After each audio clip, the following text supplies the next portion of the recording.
game. What's kind of been the preparation this week? Well, it's just getting the guys ready for a new team and a different style offense than we played last week. It's been the main focus. Obviously, last year UCLA was able to run the ball really well.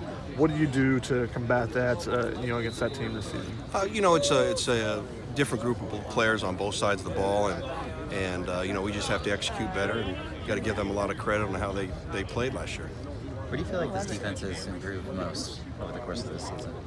Well, we got a lot of guys work, which is a good thing. We've got a lot of repetitions with a lot of different players at all three levels. I think that as of late, the continuity of the same guys playing has really helped us play a little bit better. How would you describe how this season has gone for Christian Rector? Obviously, he stepped in expecting to play a huge role, obviously dealt with injuries. Yeah, he's made a lot of big plays for us over the years, and we've missed him all year being completely healthy. And he tried to play through the injuries since Stanford, and didn't get a lot of practice reps. And then finally after Notre Dame, we shut him down and wanted him to get 100% healthy before he came back, and he felt like against Oregon he was, and it helped him, and I think he's played better as of late. Unfortunate what happened last week on the first drive, but he'll be ready to go this week. Is there anything in particular you guys are doing to prepare for DTR this week? Well, I mean, he's a dual threat quarterback, and he does a great job at all things they ask the quarterback to do, whether it be change plays at the line of scrimmage, from run to pass or pass to run, any form of design quarterback run, and he's very accurate throwing the ball, and then he can break containment. So, he's a handful to try to prepare for.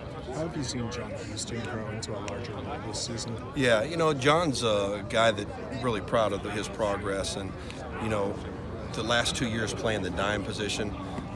He's been in the system for a while, and so in the offseason I wanted to move him to Mike so he could really handle all the communication within the defense, and he's taken the challenge on to move to the middle linebacker with all things that goes along with it, and first and foremost he's being a leader, and that's why he was elected captain, and he in the offseason he and Jordan Alcefa, who Jordan was hurt the first week of camp. Those guys were coordinator A and B when I wasn't around in the summertime. So he knows the defense really well.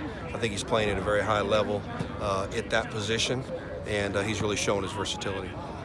Do you spend any time looking back or talking about what happened last year, like the run game against UCLA? It's something that you address in the offseason and look at and what you could do better. And then obviously when you get ready for that opponent, you look at that film. But they've got new players, we've got new players, and it is what it is.